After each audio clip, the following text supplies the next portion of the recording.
ஆன்மீக நண்பர்கள் அனைவருக்கும் வணக்கம். இன்று ஆன்மீக தகவலில் நாம் பார்க்க போவது அதிர்ஷ்டம் உண்டாக பூஜை அறையில் வைக்க வேண்டிய பொருட்கள் பற்றி தான் பார்க்க போகிறோம். காணொலியை முழுவதுமாக பார்த்து பயன்பெறுங்கள். அனைவருக்குமே வீட்டில் எப்போதும் அதிர்ஷ்டம் இருந்து கொண்டே இருக்க வேண்டும் என்ற எண்ணம் இருக்கும். இருந்தாலும் அதற்கு மாறாக தான் வீட்டில் அதிர்ஷ்டம் என்பதே இருக்காது. வீட்டில் அதிர்ஷ்டத்தை வரவழைக்க என்ன செய்யலாம் என்றால், பூஜை அறையில் நாம் சில முக்கியமான பொருட்களை வைப்பதன் மூலம் வீட்டில் எப்போதும் அதிர்ஷ்டம் இருந்து கொண்டே இருக்கும்.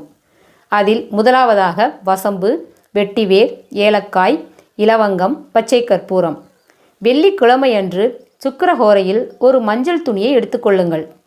அதில் வசம்பு 9, வெட்டிவேர் ஒரு கைப்பிடி, ஏலக்காய் 9, இலவங்கம் 9 மற்றும் பச்சை கற்பூரம் சிறிதளவு ஆகியவற்றை சேர்த்து ஒரு முடிச்சு போட்டு அதில் உங்களுடைய குலதெய்வ பெயரினை எழுத வேண்டும்.